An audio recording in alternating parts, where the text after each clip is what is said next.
c'est comme ça t'arrives.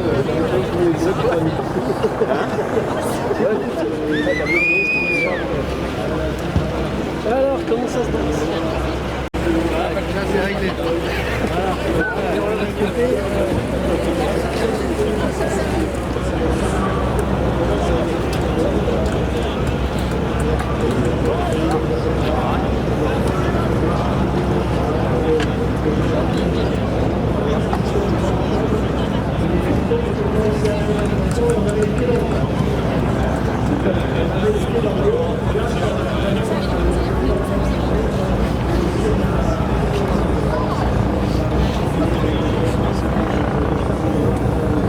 Non, non, je descends pas.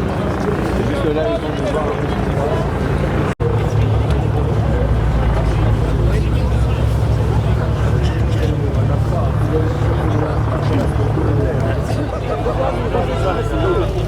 C'est ça. Et attends, comment on va faire pour monter au podium avec tous les papas? Non, si devant le podium, Ouais, mais attends, t'as vu le monde qu'il y a? Quand on va prendre avec les matchs? J'attends de voir. J'ai vu le nombre de personnes qu'il y a.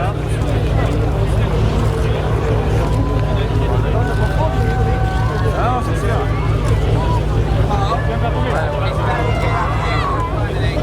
on n'est jamais déçu par les solutions.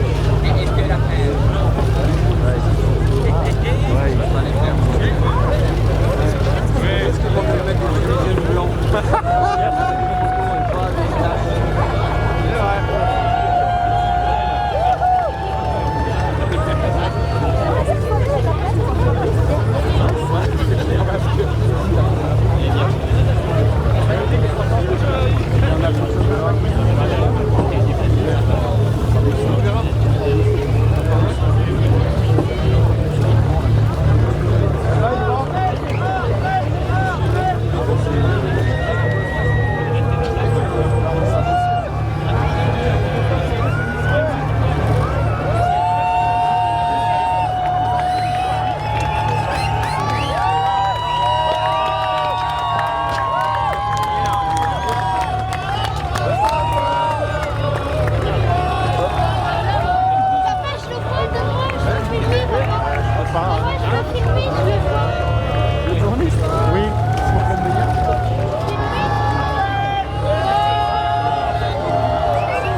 fume un pétard.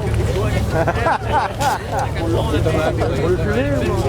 Non, pour le fumer après, mais pour les exploser. Est-ce que c'est ta plus grande émotion, Armel? On t'a vu extrêmement ému, à pleurer. C'est pas dans tes habitudes de le faire en public. Non, bah, c'est sûr que ça a été très intense cette arrivée. Je le vois Enfin, l'année franchie, plus. déjà, mon année c'est arrivé, j'ai commencé à craquer. Il y en a encore plus.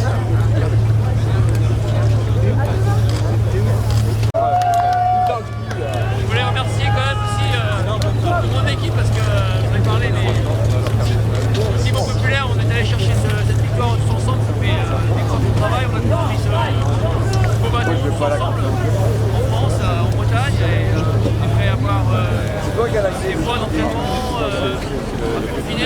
Il est où? Il est là en bas, il en a marre. Très heureux d'animer le bateau qui a été parfait, il y a eu des groupes un peu plus d'école et il a été performant. Non, il est reparti sur une autre question. Il passe des semaines, des heures à travailler dessus, dans l'ombre des médias. Et là, il nous voit avec moi aujourd'hui et je suis très heureux de gagner ensemble. Ouais, mais c'est bon. Il y a un autre.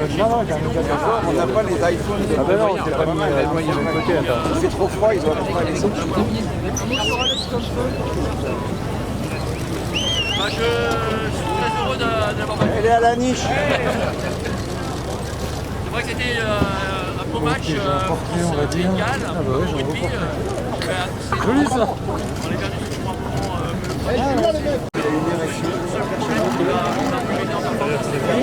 Cassé en rien.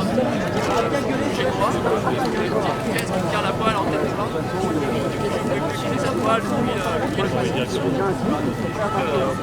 C'est un problème un peu compliqué. Attends, il t'a mis un promotion. Illusion normale. Voilà, c'est pas Il a fait la vidéo et la photo. vraiment le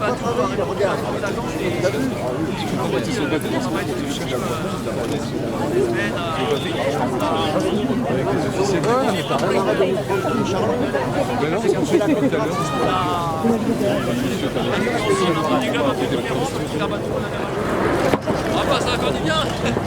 Donc je vais quitter le bateau et voilà, ce bateau qui m'a donné beaucoup d'émotions. Déjà cette année j'ai gagné l'année dernière la 300 mètres, ma première victoire au Portugal. J'ai gagné derrière ce Vendée Globe, c'est génial, c'est un bateau qui m'a fait beaucoup de plaisir, qui m'a fait beaucoup de plaisir, je suis très fier de Et ça va pas. voilà, le bateau évolue.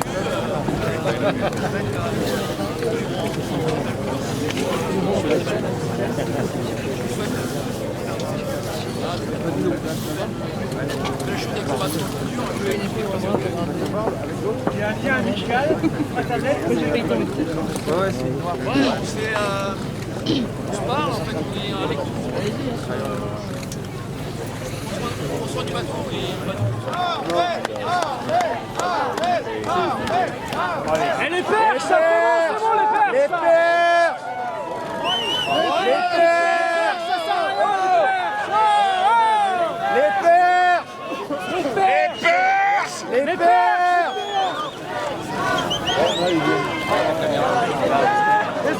Descends ta perche. Allez, c'est parti!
T'as l'air plutôt en forme.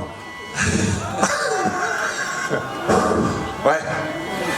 En forme, c'est un grand mot. Je crois que je suis très très heureux. Ouais. Voilà, très heureux. T'as dormi combien de temps ces 48 dernières heures? Pas beaucoup. C'est bien. Pas beaucoup. J'ai fait des petites siestes de 40 minutes. J'étais en mode Figaro en fait depuis 2-3 jours.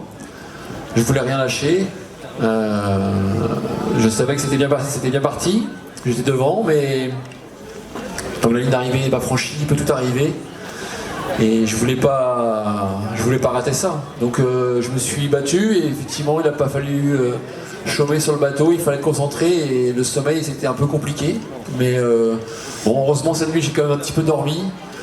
Entre 2 bateaux de pêche, entre 3 cargos, c'était un petit peu compliqué, mais de l'énergie j'en avais jusqu'au bout. C'est vrai que là j'ai l'air d'être en forme, mais je peux vous dire que À l'intérieur, c'est dur. ça va être voilà. Je suis allé un petit peu au bout de moi-même là. Comment tu te sens à terre là?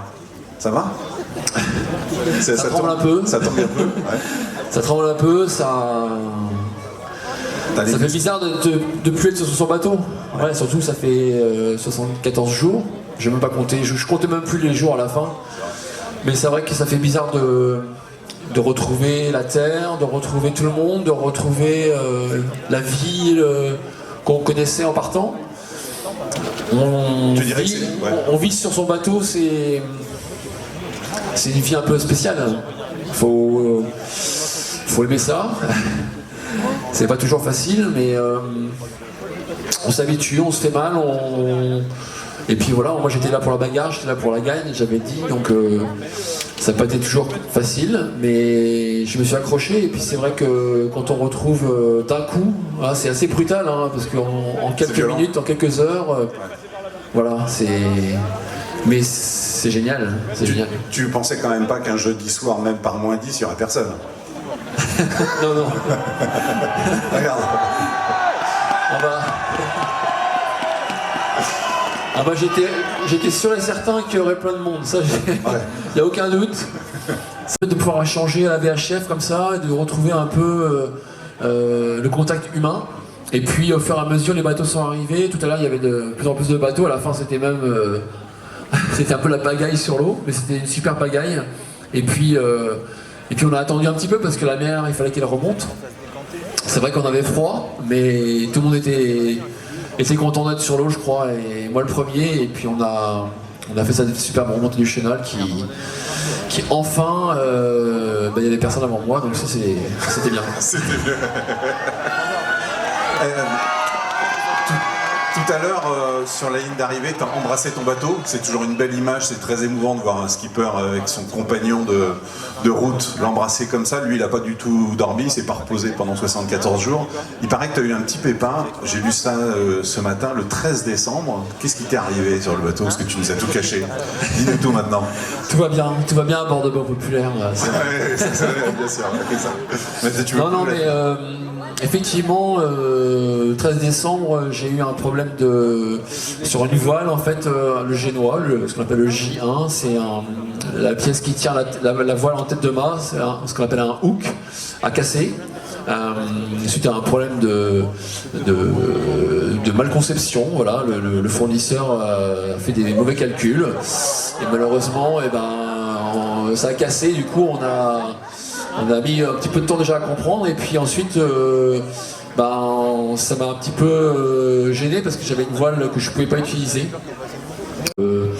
Ensuite qui a été tonique dans les mers du Sud. Et puis cette remontée atlantique, je pensais, en ayant passé avec 2 jours d'avance au Cap Horn, d'avoir un peu de confort à un moment ou à un autre. Puis ça n'a pas été le cas. Donc voilà, jusqu'à finalement ces derniers milles, j'ai pas vraiment relâché la pression. Et c'est pour ça, je pense qu'il y a eu beaucoup d'émotions tout à l'heure à l'arrivée, parce que à un moment, c'est comme la cocotte minute, à un moment, il faut que la vapeur elle sorte un peu, et il a fallu, voilà, là ça sortait un petit peu. Ouais. Pour mes enfants, ma femme, tous les gens qui m'ont suivi, mon partenaire, Bain Populaire, qui croit en moi depuis pas mal d'années. Et voilà, c'était. On avait annoncé la couleur, on s'était pas caché. Moi, j'avais clairement dit que j'étais là pour gagner. Que si j'avais pas gagné, ça aurait été une déception. Et je suis fier d'avoir tenu mon engagement. Ouais. C'est pour l'ensemble des skippers, les 11 qui ont abandonné, les 17 qui sont encore en mer. Je voudrais avoir une pensée aussi pour le team, moins populaire, parce que c'est aussi à cause d'eux que tu peux être là ce soir. Et c'est vraiment une grande satisfaction. Vraiment, la Vendée est fière d'avoir un vainqueur comme toi pour ce 8e Vendée Globe. Et vraiment, nous te remercions pour tout ce que tu as fait. Merci beaucoup. Et si on faisait une hola pour Armel, on est capable, là d'ici, en partant d'ici, ouais, on fait une hola, c'est parti, avec les feux d'artifice, tout ce qu'il faut. Allez, c'est parti d'ici, prêt 1, 2, 3.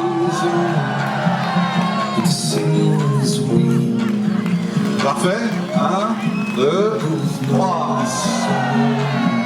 Armel Lepléage, vainqueur du 8e Vendée Globe, l'ovation vraiment pour lui, parce qu'il le mérite.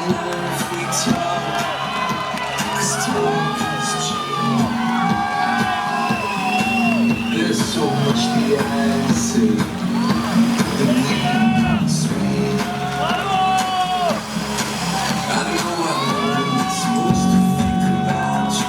I know I'm not true around you. I know I'm not supposed to think you're thirsty. Tout le team Banque Populaire qui rejoint Armel, avec François Perrol en tête, président du directoire, Bruno Retailleau, le président de la région, Patricia Brochard, président de Sodevo, Didier Gallo, le maire des Sables, Jacques Carès, le directeur de course. On va laisser maintenant Armel s'isoler pendant quelques minutes avec sa famille, déguster une bonne côte de bœuf, quelques frites et puis ensuite la conférence de presse. Merci infiniment d'être resté ce soir et pour accueillir Armel par ce froid polaire, mais ça valait vraiment le coup. Merci Armel, merci beaucoup, merci.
Belle deuxième place, mais voilà, la victoire, comme on dit ça, la victoire est belle. Et là, aujourd'hui, je mesure pleinement cette chance d'avoir gagné ce Vendée Globe avec toute une équipe, un sponsor.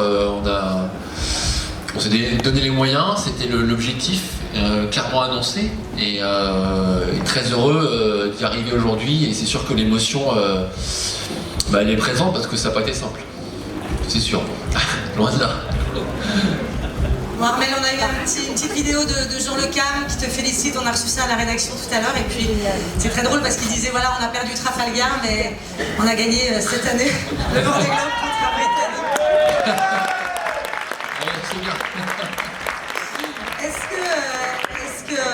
Alex Thompson t'a foncièrement mais poussé dans tes retranchements, on a vu ça. Et puis c'est vrai que François Gavard disait aussi sur la dernière édition que la victoire était belle parce que il y avait toi aussi qui l'avait poussé. Est-ce que c'est en effet ce qui s'est passé sur ce Vendée Globe 2016-2017? Ouais, c'est sûr que Alex m'a poussé jusqu'au bout, jusqu'à quelques heures avant l'arrivée. Ça a été compliqué. Depuis quasiment le début, hein. C'est sûr que la bagarre a été intense. La descente de l'Atlantique a été très rapide. Alex a montré son potentiel de vitesse à un moment, a su faire la différence. C'est vrai qu'il a fallu s'accrocher à ce train d'enfer qu'il menait. Et puis voilà, ensuite il y a eu les mers du Sud, où moi je m'en suis bien sorti. J'ai essayé de naviguer avec l'expérience, le travail, notamment sur le bateau, la performance du bateau que je maîtrisais bien.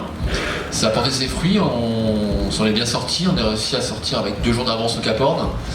Je pensais que, alors pas que le plus dur était fait, mais en tout cas que voilà, j'avais marqué un petit avantage. Et puis malheureusement, derrière la météo de l'Atlantique, sud et nord, n'a pas été favorable du tout avec moi. Et bon, au début je me disais ça va être ok, l'anticyclone, d'accord, ok, allez, il me reprend 600 000, bon, c'est bon. Et après c'est le poteau noir, bon, allez, c'est bon. Et puis après il y a eu cette zone de transition après les Canaries. Je dis mais c'est pas possible, c'est encore la Scoumoune. Et puis enfin encore la météo pour finir, on fait le grand tour par quasiment le Fastnet. Je me dis c'est pas possible, on va aller tirer à bord dans les 50e nord, tout à l'heure on va voir les icebergs. J'ai limite failli appeler la direction de course en disant mais est-ce qu'il y a une ZEA de l'Arctique, parce que à un moment on va aller voir les icebergs là-haut là, bon voilà, c'est sûr que du coup ça a favorisé Alex qui lui a saisi sa chance, a tout donné pour profiter de ces opportunités météo et revenir à chaque fois de plus en plus près. Et c'est sûr que ça m'a donné beaucoup de fil à retordre, beaucoup de pression. Parce que il fallait être costaud mentalement. Je pense que c'est aussi pour ça que tout à l'heure il y a eu un peu de... voilà, je me suis un peu lâché parce que ça fait pas juste 24 heures que je suis sous pression, ça fait depuis le Cap Horn. Et mes 2 précédentes éditions, le travail d'une équipe, l'expérience d'une équipe, et oui, à l'arrivée, le bateau, il a fière allure. C'est pour ça que je l'ai remercié, parce qu'on a vécu ensemble toute une histoire. Il y a eu ce Vendée Globe, il y a eu la Transat anglaise qu'on a gagné, parce que je dis on, parce que voilà, c'est moi et le bateau, et l'équipe. On a fait une belle Transat Jacques Vabre. Enfin, moi, il y a beaucoup de moments forts passés ensemble. Et puis bien sûr, la victoire au bout, c'est la cerise sur le gâteau, parce que oui, le bateau est vendu, le bateau sera skippé par Louis Burton dans quelques semaines, et j'avais à cœur de finir cette histoire de la plus belle des manières, et c'était la meilleure façon de le remercier, parce qu'il a été jusqu'au bout, il n'a pas craqué le bateau. Moi un petit peu de temps en temps, mais lui non. Et puis voilà, c'est un bateau qui ressemble à toute mon équipe. Voilà, c'est un bateau qui est complet, qui est performant, qui m'a fait plaisir sur l'eau, et ouais, je suis très content. C'est pour ça qu'il y a une histoire ensemble du début à la fin départ. Il y avait beaucoup de questionnements, des gens qui étaient persuadés que ça allait jamais marcher ou que ça allait pas faire un tour du monde. Au final, voilà, on a quand même prouvé le podium, et bon, même s'ils ne sont pas encore arrivés, mais je leur souhaite tout à fait à Alex et Jérémy de compléter le podium, parce qu'ils le méritent amplement. Le podium va être fait de foilers, donc c'était le choix qu'il fallait faire. Moi, je suis très content d'être allé au bout de cette démarche. On a fait plusieurs foils, on a évolué dans notre process. Après, moi je l'ai géré à ma façon, comme tout à l'heure je disais sur la façon de gérer le bateau, c'est-à-dire qu'il y a un moment où j'ai pas tout le temps mis le foil, mais parce que c'était des conditions où le bateau, soit la mer était trop mauvaise, soit ça allait trop vite, et je trouvais que c'était un petit peu risqué pour le bateau d'abîmer les choses. Voilà, on ne met pas le foil tout le temps à 100%, enfin en tout cas à 100% du parcours, on le met, alors c'est difficile de donner un chiffre, mais voilà, je m'en suis quand même pas mal servi,